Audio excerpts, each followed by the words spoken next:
நம்ம director Bhupal Verma sir பற்றி சொல்லணும்னா, அவர் ஒரு மைண்டில் ஒரு சீன் வச்சுருப்பாரு, ஷாட் வச்சுருப்பாரு, அவர் பேப்பர் ஒர்க் ஒன்று வச்சுருப்பாரு. அது என்ன இருக்குதோ அப்படியே தான் இருக்கணும். ஒரு பாயிண்ட்டு மாற்றி நடிக்கவே கூடாது. நடித்தோம்னா ஓகேங்க, உங்களுக்கு நீங்கள் நடிச்சிட்டிங்களா, எனக்காக ஒன்று நடிச்சிருங்கன்னு சொல்லிடுவார். அந்தளவுக்கு டெடிகேட்டாக இருக்கும் அவர் ஒர்க்கு. அதே மாதிரி பார்த்தீங்கன்னா, எங்கேயாவது ஒரு வழியில் நாங்கள் போயிட்டுருப்போம். ட்ராவல் ஆகி போயிட்டுருப்போம்.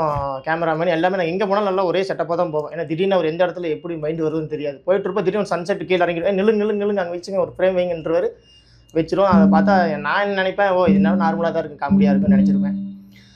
அது பார்த்தா எடிட்டிங்கில் அவர் வேறு லெவல் மாஸ் கட்டியிருப்பார். அந்தளவுக்கு ஒரு டைரக்டர்.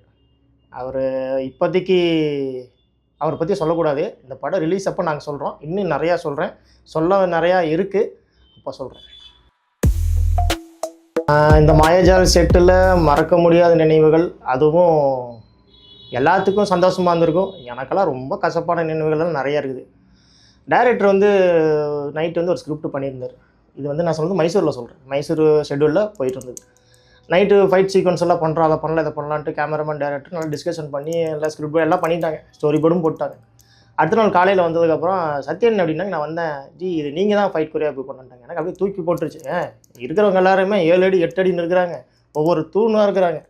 ஒவ்வொரு தூண் இருப்பாங்க 6 பேருமே. இவங்க ஓடி நம்ம ஃபைட் பண்ணால் நல்லாவா இருக்கும்னா, இல்லை நீங்களே கொரியோகிராஃபி பண்ணியிருந்தாங்க. ஏன்னா எனக்கு ஃபைட்டு எக்ஸ்பீரியன்ஸ் இருக்கிறதுனால சரி ஓகே என்ன தான் இருந்து பார்த்துருவோம் அப்படின்ட்டு நானும் களத்தில் இறங்கிட்டேன்.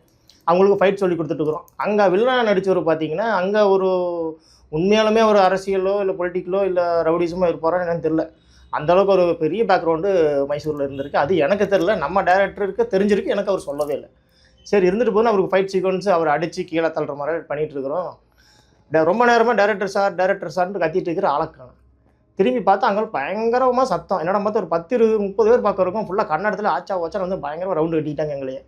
சரி என்னடா ஆகிப்போச்சு அப்படின்ட்டு, என்னங்க பிரச்சனைனா இவர் எப்படி நீங்கள் அடிக்கலாங்கும்போது, படம் போயிட்டுருக்குதுங்க, ஷூட் பண்ணிகிட்டு இருக்கிறாங்க, திரும்பி பார்க்குற கேமராமேனிங்கான டைரக்டருங்க அல்ல இல்லை என்ன பண்ணுறது இல்லை. அங்கேருந்து ஒரு ஆளை பிடிச்சி கன்னடத்தில் பேசி, நான் தமிழில் பேசுகிறேன், அவங்க கன்னடத்தில் பேச ஒன்றும் புரியாமல் பயங்கர சட்ட சிக்கலாகிடுச்சு அந்த இடத்துல.